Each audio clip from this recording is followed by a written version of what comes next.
What are some of the top 5 frequently asked situational questions in a Scrum interview? And how can you answer them with examples? Remember, when it's a situational question, they expect you to illustrate this answer with a real life example. In this video, we are going to talk about 5 situational questions and how you can respond to them confidently with some examples. What are these 5 situational questions we are going to deal with today? Number 1, how do you handle a situation where the development team does not agree with the product owner prioritization of the backlog? That's number 1. Number 2 question we're going to deal with today: what would you do if a team member consistently failed to complete their assigned tasks during a sprint?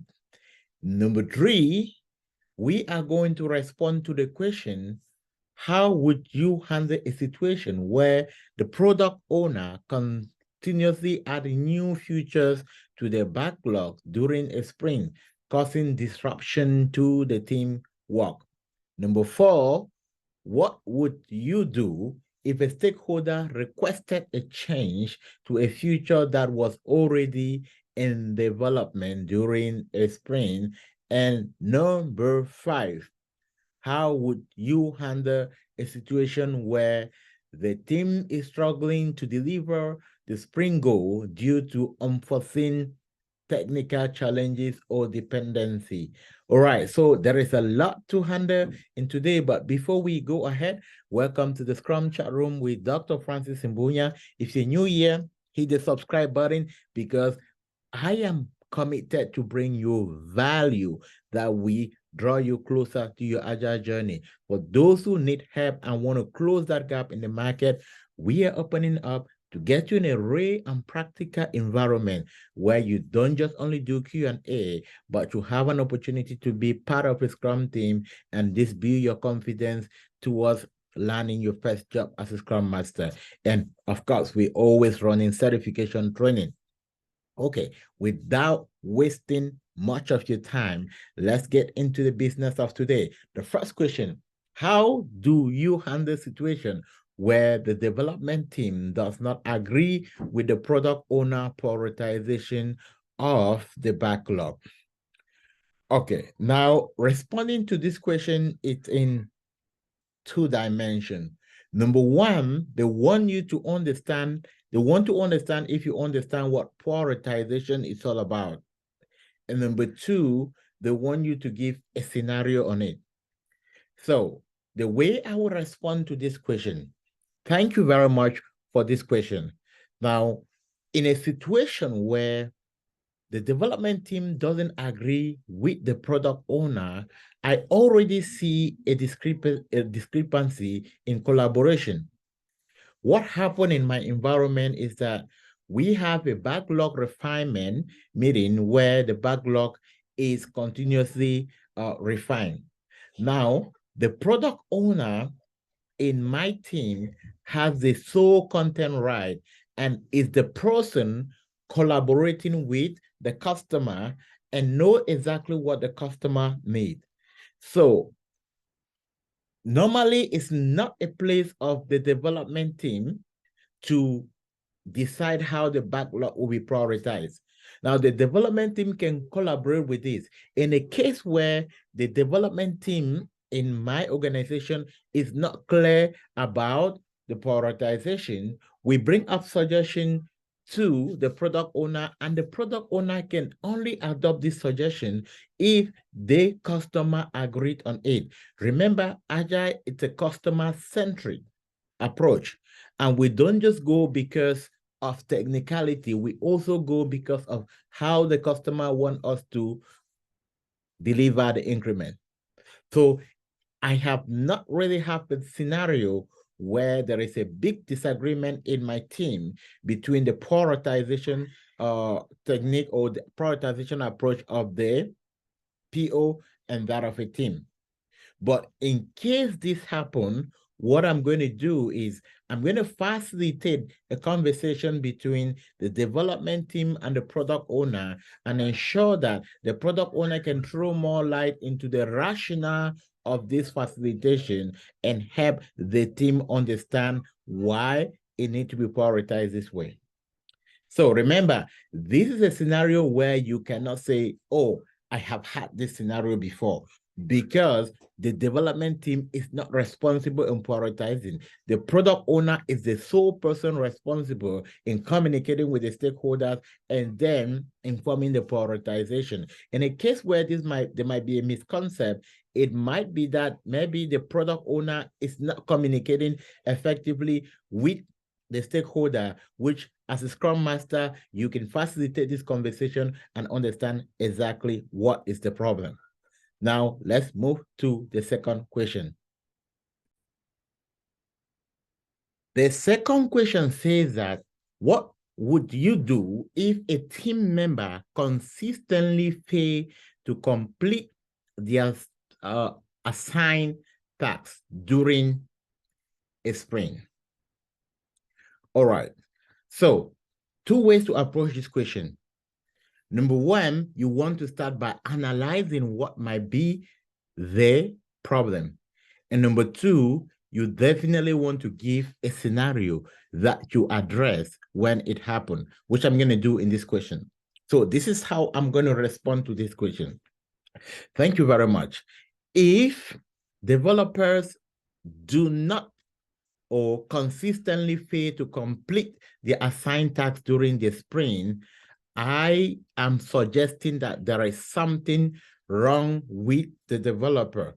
So I have had a scenario like this, and I noticed that one of my developer consistently wrote some stories over and over again.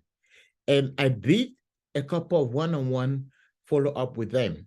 And in my one-on-one, what I was trying to understand is what is holding them back from completing the work that they committed to. And in all of these cases, they consistently assured me that they are going to complete it. It's just about a couple of work to be done. But I noticed that despite the fact that they reassured me that there was no major problem and they are going to complete it, they keep rolling it over and over again. Now, and this was really affecting the way my team worked. So I escalated this problem to my Agile coach. My Agile coach had a one-on-one with a team member and also trying to find out what was the major problem. But it turns out that they did not really give any clear reason why they could not do that. So it was kind of really difficult to help this team member. But then it got to a point where we needed to escalate it to management because it was becoming toxic for the other members of the team.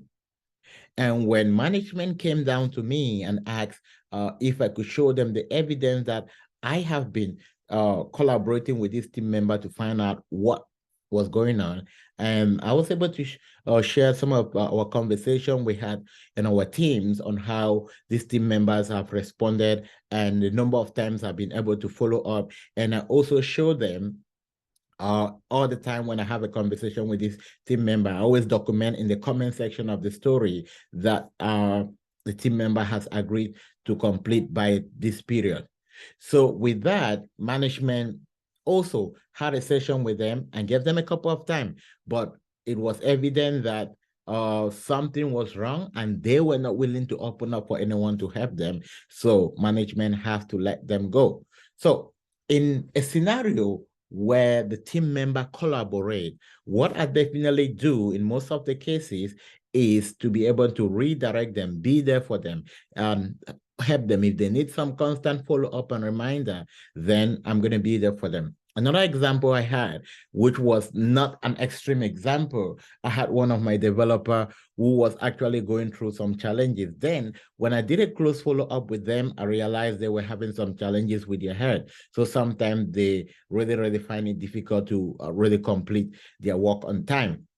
Because of that, I stay in constant communication with them, check up, make sure that they're taking frequent break. I always send them tips on how to balance work and their health.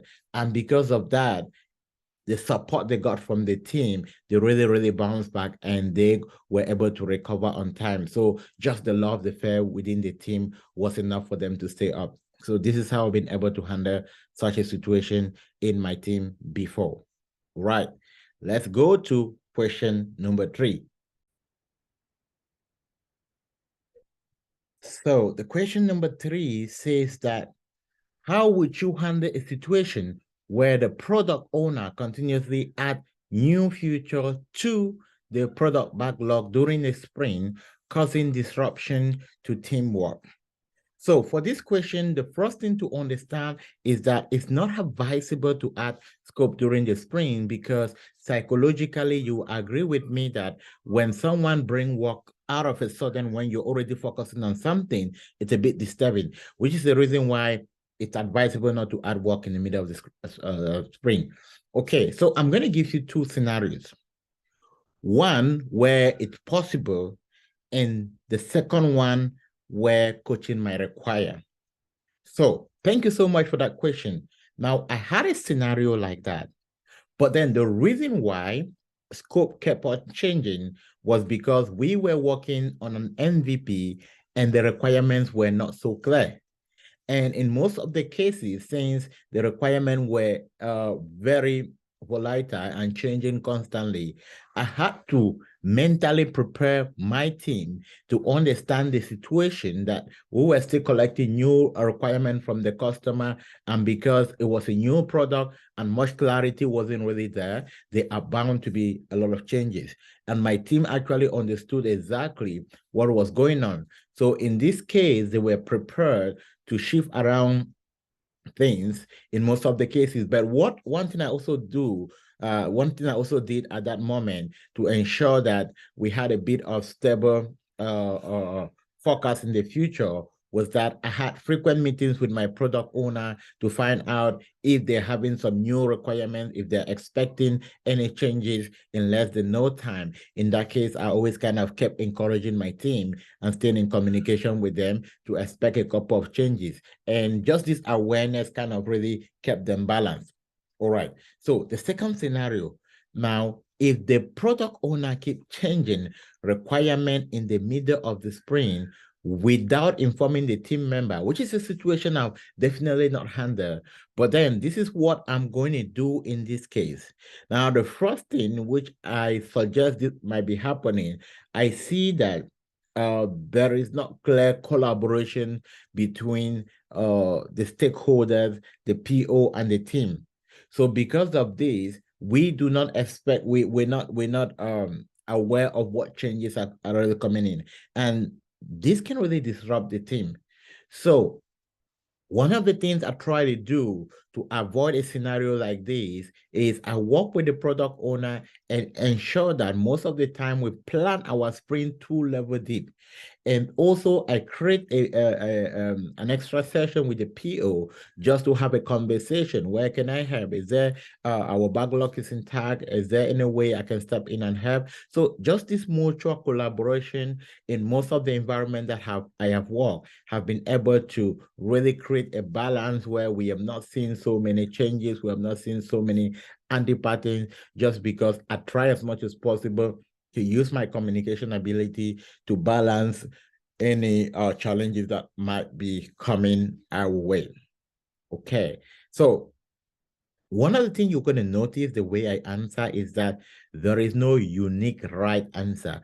And in some of the questions which are really situational and require you to give like really real life example, the first thing I always advise to do, in most of the cases, you can give a disclaimer. And the disclaimer would be like, oh, I've not really been in an environment with so much unforeseen changes like that. But this is what I would do in this case. And these are some of the causes of this scenario. So that approach definitely gets you to the right answer. Question number 4. What would you do if the stakeholder requested a change to a feature that was already in development during a sprint? All right. This is a very important scenario. I remember I was working on an MVP with my team, and we have already gone like halfway. And then the stakeholder requested, which was the stakeholder in this case was the manager, the stakeholder requested that they no longer want to host all the data in the in Postgres, and requested that the team move all the data from Postgres to DynamoDB. This was already, the team has already done quite some work in Postgres, and this was a change that came in the middle of the spring. So what we did is that we immediately stopped work because this was a very important change that require us to implement for the customer. We immediately stopped work and we had a KT session to discuss and see if our team actually understand the Postgres, the DynamoDB environment, and also discuss what are the possible stuff that need to be done in order to prepare the environment. So this KT session actually opened up the team and create an environment for that shift. So because of that, we're able to implement that shift without any challenge. Now, let me give you another scenario. Let's say that you're working on a Ray future. And let's say that, for instance, we work on a future that requires the bookmarking all the pages that were already in development. And in the middle of it, the stakeholder requested that we need to take out all the bookmark and replace all the bookmark that were there with the logo. Now, this is a change in the middle of the future. Now, what happened is that, number one, we take out that requirement, and also I seek to talk to the stakeholder on why do we need to do this change, and how is it contributing to the business value, right? And when I spoke to the stakeholder, they told me, okay, the bookmark that were used there was already part of another project. And they wanted to kind of really create this one uniquely. When they had a support meeting with the client yesterday, the client wanted really something unique and not related to what they have had before. So because of that, we needed to hold on in implementing all the bookmarks across the portals that we're building and replace the bookmark with a new logo that was provided by the client. So because I understand why these changes was very important to the customer, I needed to work with my team, coach them on why this is important. And also, in most of the cases, what also happened is that I always reassure my team, especially when we have retrospective, on the concept of Agile, which is customer-centric, and prepare their mind that most of these changes are always going to come on board. But when they come on board and I know on time, I always get in a conversation with them so that they can implement that without any challenge.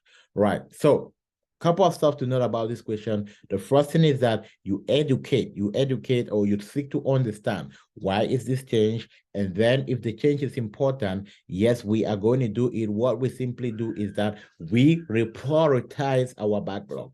If it's a change that is going to replace completely what we're working on, we do what? We do a complete swap. If it's a change that it's only like an add-on and we still need to work on what is going we're working on, and the change is a priority, we'll prioritize the backlog and then start working immediately on what actually came in. Now, in cases where there was this story in the to-do column, which we have not started, we can actually send those back to the backlog, right? Before we continue with this one. But if the team was already working on different items, I will not definitely have them send them to the backlog because they need to take credit of what they were already working on. I will leave them there, just reprioritize them, and then you pick up with the new work. Okay, and the last question number 5 says that, how would you handle a situation where the team is struggling to deliver the sprint goal due to unforeseen technical challenges or dependency? All right, so I'm going to talk about dependency first. Now, when we talk about dependency, what this means is that there is something that is holding the team back, right? Now, If it's within the same team, it's more about prioritization, right? It's more about it's more of a blocker. Okay. When it's external, it's more of a dependency. All right. Let me give you an example of a dependency. When you work with a support team, this is a key example. Support teams are shared services in most of the Agile team. Support teams are like DevOps engineers, like a security team, like a system teams or so. So we had a scenario where the support team which was specifically was the work of the DevOps engineer, had to deploy an environment that enabled my team to work because my team was working on a very highly sensitive issue that needed some security check to be done before they could proceed. So my the DevOps engineer that was in charge and collaborating with my team needed to deploy give all developer access to Snyk. Now, Snyk it's an application that can be used for a security check or so.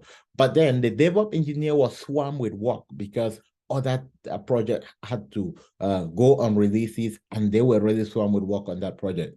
So when we reached out to the DevOps engineer and requested for that access, the DevOps engineer had about 96 tickets on their list. So because of that, they could not get to us within the next 2 sprints.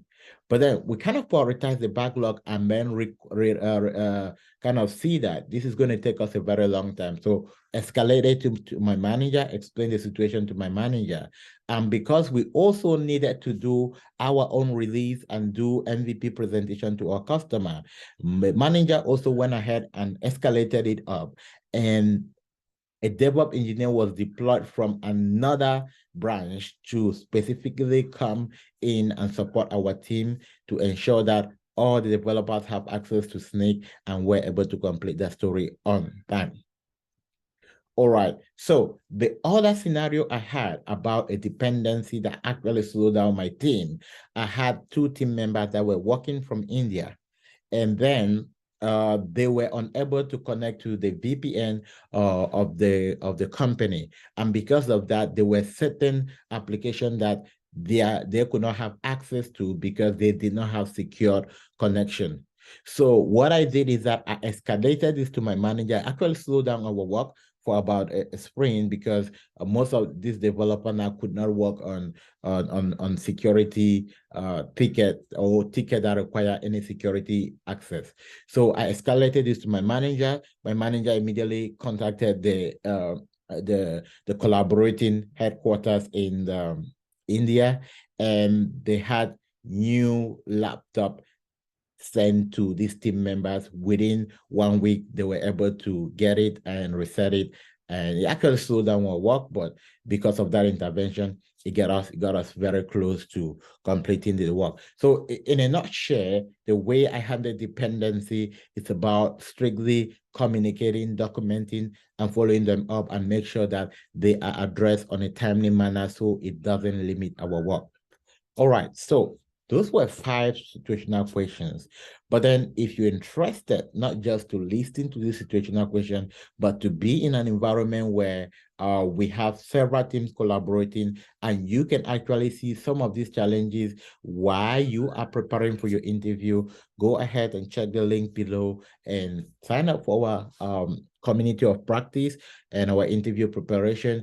And definitely we are ready to hold your hand to the end. Okay.